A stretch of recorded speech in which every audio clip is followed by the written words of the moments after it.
तालिबान से भी वही हासिल करना है जो अशरफ गनी से हासिल कर रहे थे। तो मेरे लिए तो अशरफ गनी और तालिबान एक जैसे है, क्योंकि उसके दौर में भी वो अफगानिस्तान उनका सेफ हेवन था, आज भी अफगानिस्तान उनका सेफ हेवन है। मेरे लिए तो अशरफ गनी के दौर में भी वहां से लोग आकर मेरे फौजियों को, मेरे पोलियो वर्कर्स को टारगेट करते थे, गुज़श्ता 3 दिनों से भी कर रहे हैं। अगर आपको याद है कि किर्गिस्तान, कज़ाकिस्तान और ताजिकिस्तान, तुर्कमेनिस्तान, उज़्बेकिस्तान, ये 5 ममालिक जो हैं 5 सेंट्रल एशियन जो स्टेट्स हैं, इनको बुलाया गया है और रिपब्लिक डे पे बुलाया है 2022 में।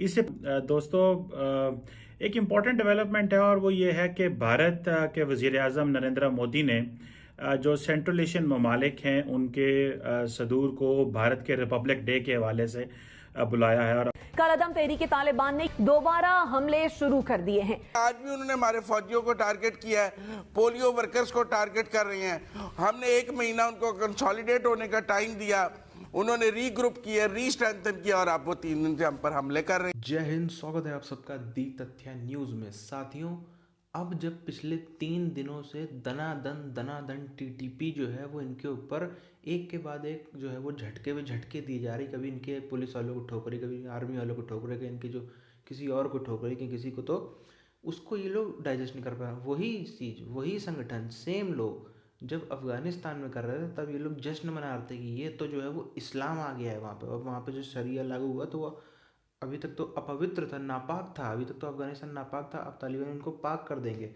अब जो है उन्हीं के ऊपर पड़ रही है। तो क्या बोल रहे हैं कि अशरफ गनी जो था वो ठीक था, अब इनको अशरफ गनी ठीक लगने लगा है। कहते हैं अशरफ गनी ठीक था, अब जो तालिबानी है वो तो कहीं ज़्यादा आगे जाके हमको बर्बाद, यानी कि पाकिस्तान को बर्बाद कर रहे हैं। अशरफ गनी तो फिर भी इतना नहीं करता था जितना तालिबानी जो है वो पाकिस्तान को बर्बाद करने में लगे हुए हैं। पूरी चीज़ क्या उधर हम चलते हैं, आप चैनल को सब्सक्राइब करके बेल आइकन दबा लें। हुकूमत पर मुआहदे की खिलाफ वर्जी का इल्जाम आयद करके दोबारा हमले शुरू कर दिए हैं। वजीर इत्तलात फवाद चौधरी ने कहा है पाकिस्तान की आइन और कानून को मानकर चलेगा तो उसके साथ चलेंगे, वरना पहले भी लड़े हैं और अब भी लड़ लेंगे। लेकिन अब जो हुआ है उससे कम से कम एक ये कि अफगान तालिबान उनकी भी पोजीशन वाज़ेह हो गई और हमें पता लग गया कि टीटीपी भी क्या करना चाहिए, क्योंकि आप तो अपने मौक़िफ़ पे कायम है। बात ये है कि इनका रोजगार यही है, ये पैसे मिलते हैं और दहशतगर्दी करते हैं। दहशतगर्दी करेंगे तो पैसे मिलेंगे, नहीं तो नहीं मिलेंगे। तो जो 2,500-3 हज़ार का लश्कर लेके पाला हुआ है उसको कैसे रखेंगे? तो ये उनकी एक मजबूरी कह लीजिए या उनका अपना जरिया माश कह लें। लिहाजा लगता ये है कि वो जब तक कोई काम करके नहीं देंगे बाहर से उनको पैसा मिलेगा। ने इन लोगों को रोकना है, इन लोगों का कलाकमा करना है ताकि वहां से वो ना करें, दहशतगर्दी ना करें पाकिस्तान के खिलाफ। लेकिन आप ये इस तरह की बातें हमें सुना रहे हैं, तो अब हुकूमत के लिए ये है कि हुकूमत को समझ ज़हन में रखना चाहिए कि टीटीपी आपसे वो मुतालबात करेगी जो आप कभी पूरे नहीं कर सकें। किसी खुद मुख्तार रियासत को ये जेब देता है कि वो अपने दहशतगर्दों के साथ जाकर एक थर्ड कंट्री में बात करे? मुझे तो समझ नहीं आती कि ये कैसे हमें बड़ा डिस्टर्ब किया है, इंडिया स्पॉइलर है, पीस मेकर नहीं है, सो एंड सो। साथियों, कुछ ऐसे स्टूडेंट होते हैं जो एग्ज़ाम में जब बुरी तरीके से फेल हो जाएं तो क्या बोलते हैं कि पेपर मेरे हिसाब से नहीं आया था, या ये फलानी चीज़ हो गई थी इस वजह से मैं पढ़ नहीं पाया, या फिर वो पड़ोसी ने कुछ कर दिया उसकी वजह से जो है वो रात में उसने म्यूजिक चला दिया, उसने कुछ कर दिया उसकी वजह से मैं पढ़ नहीं पाया, मेरे घर में ऐसे झगड़े चल रहे थे, कुछ चल रहा था जिसकी वजह से मैं पढ़ नहीं पाया। फलाना ढिमकाना दुनिया भर की वजह वो बता देगा। ये कभी नहीं कबूलेगा कि मेरी मक्कारी थी, मेरा हरामीपन था, मेरा जो था वो मैंने जो है मेहनत नहीं करी इसलिए मैं फेल हो गया। वही लोग जो बड़े होकर जब ग्रेजुएशन के बाद किसी देश के प्रधानमंत्री बन जाते हैं तो वो इमरान खान बन जाते हैं और इमरान खान के अगल बगल वाले बन जाते हैं। तो वही अब सीधे से उनकी टोपी है, सीधे से उनका यही कहना है कि टोपी धर दो भारत के सर पे। कुछ भी हो, ये खुद को भी जो है वो इमरान खान खुद भी शायद कुछ कर दे तो वो इंडिया ने किया, जो कुछ हो, इनकी गाड़ी ठुक गई, इनका कुछ हो गया। अब इन्होंने उनसे, आप देखिए पहले तो इनकी कितना गिरा हुआ, कितना नीच किस्म का देश है। जो लोग इंडिया में सपोर्ट करते हैं ना कि नहीं अरे क्यों ऐसे कर रहे हो, क्यों उनको हेट कर रहे हो, बुरे लोग तो नहीं है। अरे भैया एक बार आप उनको देखो जो इतना नीचे गिर सकता है सत्ता के लिए, कि छोटे अपराध जिसने किए, मतलब कि जिसने गुंडागर्दी की, जिसने किसी लड़की को छेड़ा, जिसने किसी का रेप किया, जिसने किसी का कुछ किया, जिसने किसी का घर जलाया, वो सब छोटे अपराधी हैं तो वो उनको हम छोड़ देंगे। अरे ये क्या बात होती है भाई?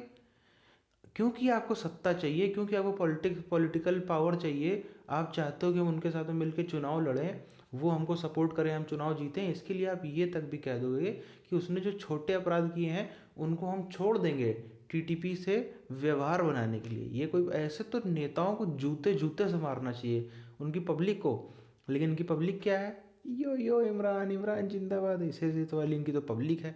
तो जो अपने कर्मों को सजा भुगत रहा है, पब्लिक भी कहीं ना देखिए क्या है कि इंडियंस जो हैं, जो हम सब हिंदुस्तानी हैं, हम लोग बहुत ही इमोशनल लोग हैं। ये बाय डिफ़ॉल्ट हमारा नेचर ऐसा है कि जितना भी हमको वो हो, हम लोग पुरानी चीज़ भुला करके जब सामने वाला कोई रोता है तो दिल पिघल जाते हैं हम लोग के। ये इसको हम लोग ताकत भी कह लें चाहे कमज़ोरी कह लें, जो भी है वो है।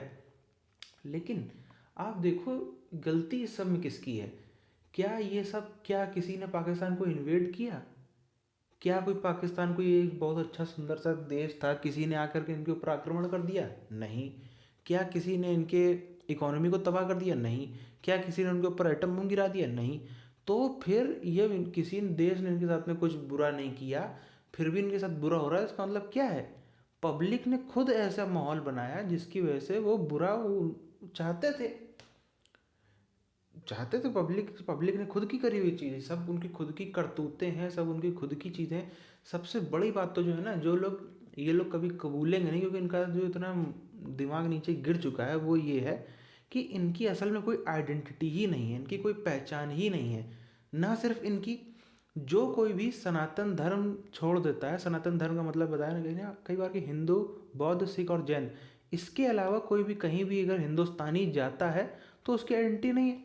कोई भी हिंदुस्तानी हो, आज का या पहले कभी, उसने इस्लाम स्वीकारा, उसने क्रिश्चियनिटी स्वीकारी, लेकिन उन्होंने तो नहीं स्वीकारा ना इनको। अब आप देख लो जिस नज़र से, जब ये जो पाकिस्तानी हैं आप इनको देख लो, जब भी कभी बौद्ध थे या हिंदू थे, तब जिस नज़रों से इनको देखते थे आज भी उसी नज़रों से देखते हैं।